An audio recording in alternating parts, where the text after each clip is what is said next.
Hello students, very good morning to all of you who are connected with this channel. So in this video we are going to lay emphasis on the topic here, that is significant figure, and this topic belongs to 11th standard chapter number 1st. Okay, so in this session we will try to understand the term here, that is significant figures and uncertainty in measurement. Okay, so let us try to understand. So students, इस topic में हम क्या study करते हैं देखते हैं। तो देखिए, आपने कभी अगर आपको लैब में जाने का मौका मिलेगा या जिन बच्चों को मिला होगा तो आपने देखा होगा वहाँ हम एक प्रैक्टिकल करवाते हैं और केमिस्ट्री के अंदर, और उसको हम बोलते हैं वॉल्यूमेट्रिक एनालिसिस। प्रैक्टिकल में हम वॉल्यूमेट्रिक एनालिसिस का एक प्रैक्टिकल करते हैं, ठीक है, जिसमें हम टाइट्रेशन करवाते हैं किसके बीच में, KMnO4 के बीच में और किसके बीच में, मोहर सॉल्ट के बीच में। तो देखिए, during that experiment in the result, जब आप रिज़ल्ट लिखते हो देन हम लगभग 3 एक्सपेरिमेंट मिनिमम करते हैं रिज़ल्ट में, और उसकी हम कनकोर्डेंट रीडिंग लिखा करते हैं। कोर्डेंट रीडिंग को, या आप ये माने कि एवरेज रीडिंग ली जाती है। मतलब कि सपोज करें आपके पास जो 3 एक्सपेरिमेंट आपने लिए हैं उनकी वैल्यू क्या आई, एक की वैल्यू आई 2.0 मान लेते हैं, मैं एक जस्ट एग्जांपल दे रहा हूँ, एक की वैल्यू 1.9 आई और एक जो थर्ड एक्सपेरिमेंट किया आपने उसकी वैल्यू 1.2 या 3 आ गई, चलिए 2 मान लेते हैं। अब जो कनकोर्डेंट रीडिंग आएगी वो इसकी एक तरह से एवरेज रीडिंग होती है, समझे बात। तो इस एवरेज रीडिंग का मतलब क्या हुआ कि हमने जो 3 एक्सपेरिमेंट किए सेम कंडीशन में, फिर भी उनमें वेरिएशन क्रिएट हुआ। मतलब देखिए, उसकी जो एग्जैक्ट वैल्यू आनी चाहिए थी, मान लो उसको बोलते हैं हम ट्रू वैल्यू, मान लो वो 2.0 आनी चाहिए थी, एक बार तो आपकी बिल्कुल सही आई। When you have perform the second experiment then you have find out that 1.9 is another experimental value, और थर्ड एक्सपेरिमेंट में आपने 2.2 देखा। तो इसका मतलब क्या हुआ, एक आदमी 3 बार वही सेम एक्सपेरिमेंट रिपीट कर रहा है, then how these experimental value are varied, ये वैल्यू अलग अलग आ रही हैं, ठीक है ना। तो इसको हम क्या पढ़ सकते हैं, एक तरह से अनसर्टेनिटी है। अनसर्टेनिटी क्रिएट हुई कब, जब आपने एक्सपेरिमेंट किया, ठीक है ना। तो इसलिए हम उसकी कम से कम 3 वैल्यू लेते हैं रिजल्ट के अंदर, और उसमें से उसकी एक सिंगल वैल्यू या एवरेज वैल्यू आप मान सकते हैं, फाइनली हम मान लेते हैं रिजल्ट में। ओके, कुछ ऐसा ही इस टॉपिक में हम करने वाले हैं, समझने वाले हैं। तो चलिए पहले देखते हैं क्या लिखा है। Every experimental measurement has some amount of uncertainty associated with it। आप कितना ही अच्छा प्रिसाइजफुल कोई एक्सपेरिमेंट करते हैं तब भी एक चांस बना रहता है कि आपका जो रिजल्ट आएगा वो बहुत सटीक नहीं आ सकता। मतलब कि उसके अंदर कुछ ना कुछ, थोड़ी बहुत कुछ ना कुछ अनसर्टेनिटी बनी रहेगी, ठीक है। The uncertainty in the experimental or calculated value is indicated by mentioning the number of significant figure। जो uncertainty आई एक्सपेरिमेंटल वैल्यू में या कैलकुलेटेड वैल्यू में, तो वो सभी वैल्यूज जो हैं उसको हम under the heading that is significant figure, इस हेडिंग के अंडर स्टडी करते हैं। बात समझ में आई। जैसे आप राउंड ऑफ करते हैं किसी चीज का, ठीक है, तो लगभग हम क्या पढ़ते हैं, मान लो मैंने आपसे 1001 रुपया लिया है, तो आप क्या मान के चलिए कि वो हमें लगभग 1000 रुपया ही मैंने आपसे लिया है, ठीक है ना। हम इतना 1 रुपये को इतना ज़्यादा तवज्जो नहीं देते। तो ऐसा ही कुछ प्रैक्टिकल्स में भी होता है, ठीक है ना। तो उसको हम क्या मानते हैं, सिग्निफिकेंट फिगर मान सकते हैं। चलिए सिग्निफिकेंट फिगर को और देखते हैं। Figures are meaningful digits which are known with certainty. Significant figures क्या हैं, मीनिंगफुल डिजिट हैं और कुछ उनके अंदर सर्टेनिटी रहती है। अब इनको हम फिर एग्जाम्पल से भी करेंगे, फिलहाल आप इन वर्ड को समझने की कोशिश करें। ओके, देखिए एक और लिखा है सिग्निफिकेंट फिगर क्या होते हैं, these figures in significant figure in a number are all the certain digit plus one doubtful digit. बिल्कुल राउंड ऑफ की मैंने आपको बात बताई थी कि मान लो कि आप वही बात कोई किसी चीज की वैल्यू जो आई वो कुछ ये आई सपोज करिए, है ना, तो इसके अंदर उसको हम ट्रू वैल्यू मानते हैं। किसी एक्सपेरिमेंट की एग्जैक्ट वैल्यू क्या आनी चाहिए, 21,000 आई, लेकिन आपकी जो वैल्यू आ रही है 21,000 नहीं आके एग्जैक्ट ना आते आके कुछ इसके अंदर कुछ दशमलव में या ऐसा कुछ पॉइंट आपने लगाया है, ठीक है, तो ये इसके बाद पॉइंट के बाद की जो वैल्यू आई 1 2 3 4, ये वैल्यू जो है ना, इस वैल्यू को हम सिग्निफिकेंट फिगर से समझने की कोशिश करेंगे कि कब इन वैल्यू को इग्नोर करना चाहिए, उस रिजल्ट की वैल्यू एग्जैक्ट क्या होनी चाहिए। तो उसके लिए क्या होते हैं, रूल्स होते हैं, रूल एंड रेगुलेशंस होते हैं, उन रूल्स को भी हम फॉलो करेंगे। फिलहाल आगे बढ़ते हैं एक word. So students, now in this segment we will try to understand a very important terms here, that is precision and accuracy.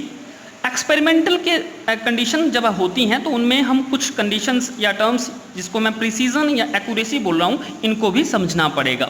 Okay, क्या होता है, चलिए प्रिसीजन किसको कहा जाएगा, it refers to how closely two और more measurements of the same quantity agree with one another. What does it mean, इसका मतलब क्या हुआ, देखिए मैं इसको यहाँ से आपको एक्सप्लेन करने की कोशिश कर रहा हूँ। सपोज एक एक्सपेरिमेंट आपने कंडक्ट किया, उसकी जो वैल्यू है एग्जैक्ट वैल्यू एक्यूरेसी के साथ ये आनी चाहिए थी, लेकिन आप या दो स्टूडेंट आप मान लें कोई और हैं, उन्होंने ए और बी उनका नाम है, ठीक है, और उनकी जो वैल्यू 2.00 ना आकर के 1.94 आई और 1.95 आई, सपोज करते हैं। अब ये 2 एक्सपेरिमेंट किए, एक की वैल्यू ये और एक की वैल्यू ये, आनी क्या चाहिए थी, ये आई। तो how closely these value are, this segment, उसको क्या पढ़ेंगे, प्रिसीजन पढ़ेंगे, ठीक है ना। दो तो नहीं आ रही, लेकिन ये जब एक्सपेरिमेंट आप कर रहे हैं तो इनकी वैल्यू तो काफी हद तक मैच हो रही है ना, तो इस चीज को, इस कंसेप्ट को हम प्रिसीजन बोलते हैं। It refer to how closely, कितना ज्यादा मेजरमेंट आपस में मैच कर रहा है। ऐसा तो नहीं है कि कहीं आपकी वैल्यू 1.94 आ रही है और दूसरी जो आ रही है वो 1.99 आ रही है, तो ये प्रिसीजन नहीं हुआ, ये हुआ प्रिसीजन। इसको हम आगे पढ़ेंगे क्या बोलते हैं, ठीक है। और एक्यूरेसी देखते हैं, नेक्स्ट टर्म है लिखा हुआ, एक्यूरेसी किसको कहा जाता है, it is the agreement of a particular value to the true value of the result. Yes, इसका मतलब क्या हुआ, अब मान लो कोई दो और स्टूडेंट हैं, उन्होंने भी वही एक्सपेरिमेंट कंडक्ट किया, अब उनकी जो वैल्यू आ रही है 1 कितनी आनी चाहिए थी, 2.0 आनी चाहिए थी, एक की वैल्यू आई 2.01 और 1 कितनी आ रही दूसरे की 1.99 जब आती है, और इनका एवरेज निकलेगा तो लगभग आपको ये स्टिक मिल जाएगा, जो ट्रू वैल्यू आई थी ना वो वही इनका एवरेज आपको मिल जाएगा। तब अब आप कहेंगे कि ये जो वैल्यूज हैं ये बहुत हद तक एक्यूरेट हैं, ठीक है, प्रिसाइज नहीं है, ये एक्यूरेट हैं। प्रिसाइज होगी वो अलग बात है, पहले हम एक्यूरेसी की बात कर रहे हैं। तो अभी मैं इसको एग्जाम्पल से भी आपको कोशिश करूंगा, एक एग्जाम्पल लेकर के इसको एक्सप्लेन करने की कोशिश करूंगा। ये देखिए, यहाँ मैंने वही एग्जाम्पल जो अभी आपको बताया, इसको फुली एक्सप्लेन करने की कोशिश की है, और आप चाहें तो इनका स्क्रीनशॉट भी लेकर के वीडियो को पॉज करके आप कंसेप्ट को नोट डाउन कर सकते हैं। ओके जी, चलिए तो एग्जाम्पल से समझते हैं कि इन टर्म्स का क्या मतलब हुआ।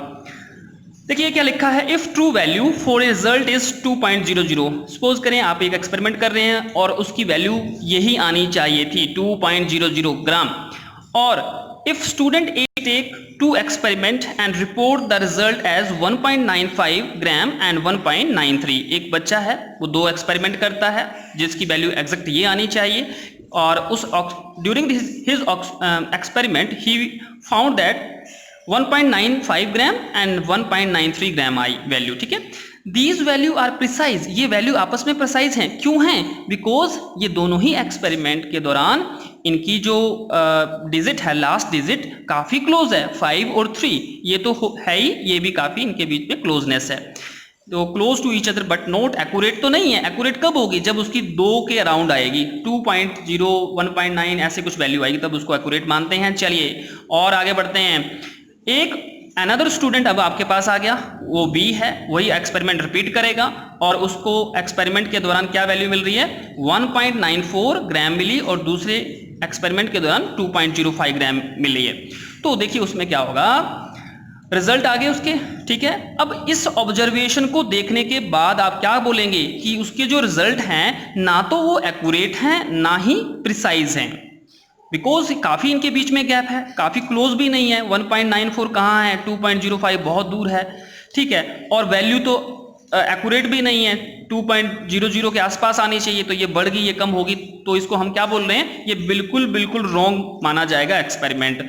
अब क्या होता है, अब एक कहानी में ट्विस्ट आता है। एक नया स्टूडेंट बोलता है कि मैं इस एक्सपेरिमेंट को करने वाला हूँ, मुझे दो, है ना, इंस्ट्रूमेंट्स। तो वो अपना एक्सपेरिमेंट यहाँ परफॉर्म करेगा। तो देखते हैं क्या होता है, आप समझ गए होंगे। When a third student repeat this measurement then what will be observation, let us see. So he report the value 2.01 gram and 1.99 gram as the results, ठीक है, रिजल्ट की वैल्यू। अब इसको क्या कहेंगे आप? ये प्रिसाइज भी हैं, एक्यूरेट भी हैं, समझ गए? ये वैल्यू काफी क्लोज हैं और वैल्यू इनकी एक्यूरेट भी है ना। थोड़ा बहुत तो उसमें वेरिएशन आ सकता है, बिल्कुल माइन्यूट सा, लेकिन बहुत सारा गैप नहीं आना चाहिए था। So if you give the data to illustrate precision and accuracy terms then आप इसको नोट डाउन कर सकते हैं। वही बात इसको समराइज किया है कि 3 स्टूडेंट्स हैं, एक्सपेरिमेंट यहाँ 2 हैं, एवरेज इनका यहाँ लिखा है मैंने। और देखिए वही बात जो अभी मैंने आपको बताई है उसको हम डाटा में फीड कर सकते हैं इस तरह से। 1.9895 है ना, तो 1.93, तो वैल्यू कितनी बन रही है एवरेज? ये काफ़ी क्लोज हैं तो प्रिसाइज हुए। बी एक स्टूडेंट काम करता है, ये ना तो अब इसकी ऑब्जर्वेशन में आप क्या लिखेंगे, ये it is neither be accurate nor be precise. But in third case, you will found both the values are very very close to each other, as you know, and that means their result are very accurate as well as their result are precise. Okay, तो average value is 2.00 gram. So I think आप समझ गए होंगे। चलिए, now students we have some rules for determining the number of significant figures. Very very important topic is going to head. Rules for determining the significant figures. ऐसे कौन से rules हैं जिसके थ्रू हम सिग्निफिकेंट फिगर्स को calculate करते हैं? चलिए समझते हैं। ओके, चलिए फर्स्ट हमारे पास एक रूल बनता है, ऑल नॉन जीरो, ध्यान से समझिएगा, all non zero digits are significant. क्या कहा? जितने भी नॉन जीरो डिजिट होंगे कहीं पे भी उनको हम सिग्निफिकेंट मानते हैं। तो कोई क्वेश्चन क्या बनता है कि आपको एक नंबर दिया गया होगा और पूछा गया होगा, उसमें एक क्वेश्चन बनता है कि how many significant figures are there, ठीक है। तो देखिए एग्जाम्पल के तौर पे सपोज करिए मैंने लिखा है 5, चलिए 8 मान लेते हैं, 8.345 कुछ भी मान लो। तो इसमें कोई पूछे कि सिग्निफिकेंट नंबर्स या फिगर्स कितने हैं, देन आपने क्या कहना है कि नॉन जीरो डिजिट होंगे तब उनको आपने सभी डिजिट को काउंट करना है। तो कितने हैं? 1 2 3 4। How many numbers? 4 numbers are there, then the value of significant figure is 4। बात समझ में आ रही होगी। चलिए एक एग्जांपल और लेते हैं। मान लो मेरे पास अब वैल्यू है 3.567837 कुछ भी मान लो आप, ठीक है, ये मैंने वैल्यू मान ली। अब इसके अंदर कितने नंबर ऑफ सिग्निफिकेंट फिगर होंगे कैलकुलेट करना है। अब डिजिट के सिर्फ नॉन डिजिट को ही हमने लेना है ना, यहाँ जीरो नहीं है ना, कहीं पे भी जीरो होता तो उसके लिए कुछ शायद दूसरा रूल होता, वो अभी हम नेक्स्ट रूल में पढ़ेंगे। 3.56987, तो कितने हुए? 1 2 3 4 5 6। तो सिग्निफिकेंट फिगर कितना हुआ वैल्यू? आपने क्या लिखेंगे? आप इसका आंसर 6 लिखेंगे। ओके, तो देखिए यहाँ ऐसा ही कुछ बताया गया होगा। तो 1.76 लिखा है, तो कितने सिग्निफिकेंट फिगर हुए? 3 हुए। 5.4 लिखा है, number of significant figure are 2। तो ये वैल्यू है तो 5 है। बहुत सिंपल सा रूल है, कोई ज़्यादा इसमें सोचना ही नहीं है। नेक्स्ट रूल क्या कहता है, देखिए इसमें क्या कहा गया, a zero become significant in case it come in between two non zero number. तो इसका मतलब क्या है, इसको भी हम समझने की कोशिश करते हैं। मान लो हमारे पास एक डिजिट है लाइक दैट 3 लिखा है और जीरो वहाँ कहीं बीच में आती है और जीरो के बाद भी कुछ डिजिट है, जैसे मान लो 2 लिख देता हूँ, ओके। देन आपका जो सेकंड रूल कहता है, ये क्या कहता है, ए जीरो बिकम सिग्निफिकेंट। जीरो कब सिग्निफिकेंट होगा, जब ये किसी दो नॉन जीरो नंबर के बीच में आएगा। तो ये जीरो बीच में है ना, ये नॉन जीरो है ना, 3 और 2 इनके बीच में आता है। Then the value of significant figure becomes equal to 3। Clear. अब एक और एग्जांपल लेते हैं। मान लो हम क्या लिख रहे हैं, 5.53056, ये एग्जांपल लेते हैं। अब मुझे बताइए हाउ मेनी सिग्निफिकेंट फिगर्स, कितने हैं, तो देखिए 1 2 3 4 5 एंड 6। अब जीरो को भी हमने कंसिडर करना है बिकॉज ये नॉन जीरो डिजिट के में आ रही है। तो आपकी वैल्यू कितनी आएगी, आंसर सिग्निफिकेंट फिगर्स 6, ओके। तो चलिए यहाँ एग्जांपल और देखते हैं, 2 से ज़्यादा भी आ सकती हैं, कोई दिक्कत नहीं। इस एग्जांपल को देखिए, 2.005 हैज़ 4 सिग्निफिकेंट फिगर्स, क्योंकि 1 2 3 4। अगला देखते हैं कितना है, 3.0023 है, तो 1 2 3 4 5 सिग्निफिकेंट फिगर्स। चलिए नेक्स्ट देखते हैं।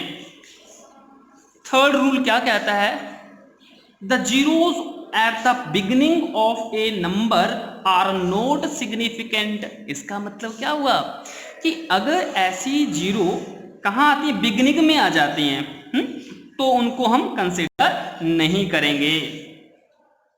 सपोज करो हमारे पास ये कोई नंबर है, ठीक है। अब इसमें हमें कैलकुलेट करना है सिग्निफिकेंट फिगर की वैल्यू कितनी है। तो भाई इसमें रूल क्या कहता है, अभी मैंने आपको बताया कि if zero is considered in beginning of the non zero digit then we will ignore this zero, ठीक है।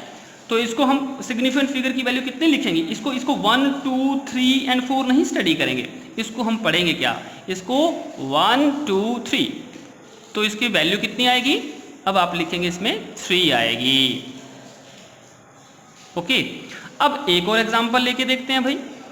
मान लो अब हम क्या करते हैं, 0.567 लिखते हैं। तो मुझे बताइए अब वैल्यू कितनी आएगी सिग्निफिकेंट फिगर की, 3 आएगी, ना कि 4 आएगी। इस बात का आप ध्यान रखें, ओके। मान लो एक और देता हूँ, बहुत इंटरेस्टिंग एग्जांपल दे रहा हूँ। अब आप ऐसा होता 0.0231। अब मुझे बताइए सिग्निफिकेंट फिगर की वैल्यू कितनी होगी। तो यहाँ अब वैल्यू 1 2 3 4 नहीं लिखना आपको, इससे पहले जितनी भी जीरो लगेंगी, इस डिजिट से पहले जितनी भी जीरो होगी, they all are ignored in this case, उनको कंसिडर नहीं हम करेंगे। इसका मतलब सिग्निफिकेंट फिगर की जो वैल्यू होगी वो हमें कितनी मिली, 3 मिली ना, 1 2 3। चलिए एक एग्जांपल और लेते हैं, लास्ट एग्जांपल, फिर आपको कोई दूसरा रूल बताएंगे। चलिए अब आपके पास ये क्वेश्चन है, मान लो 0.00015। अब मुझे बताइए वैल्यू कितनी है, सोच के बताइए। तो इसकी वैल्यू कितनी आएगी, ओनली एंड ओनली 2 आएगी। क्यों 2? Because all these zero are not considered, ठीक है, बिकॉज नॉन जीरो डिजिट से पहले हमने रूल अभी भी पढ़ा, उनको हम कंसिडर नहीं करने वाले हैं। चलिए आई होप आपको समझ में आ गया होगा। तो मैंने कुछ एग्जांपल यहाँ लिखे हैं, तो आप इनको भी देख सकते हैं। अब बात करते हैं नेक्स्ट रूल की, and this is fourth rule number. चलिए इसमें क्या कहा गया, all zero placed to the right of a number are significant. ये बहुत बहुत इंपॉर्टेंट है। कहा क्या, इसका मतलब क्या हुआ कि अगर कोई जीरो किसी मतलब डिजिट के बाहर है, नॉन जीरो डिजिट के अगर बाहर लगता है, तब हम उसको कंसिडर करने वाले हैं। ओके चलिए एग्जांपल से देखते हैं। राइट हैंड साइड में लगना चाहिए, देखिए ना, all zero place to the right of a number, right of a number. तो यहां मैंने चलिए ये लिखा है 243.0 लिखा हुआ है, मान लेते हैं किसी नंबर को, ठीक है ना।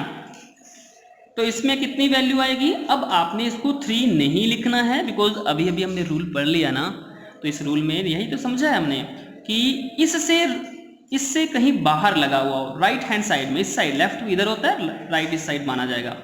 तो इसमें सिग्निफिकेंट फिगर की वैल्यू कितनी आएगी? 4 आएगी। ओके चलिए एक और एग्जांपल लेते हैं। 3, 5, 6, 7 कुछ भी लिख दो, 0.00। तो कितनी आएगी वैल्यू बताइए जल्दी से।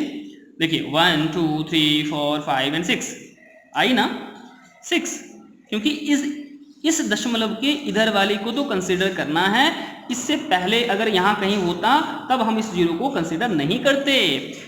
एग्जाम्पल आपके सामने और हैं, ये देखिए 2, 4, 3, 0, 0, 6 आ गया, 1, 2, 3, 4, 5, 6। चलिए आगे बढ़ते हैं। नेक्स्ट एग्जाम्पल, सॉरी नेक्स्ट हमारे पास रूल नंबर 5 में हम पहुंच चुके हैं। अब देखिए, counting number of object have infinite significant figure.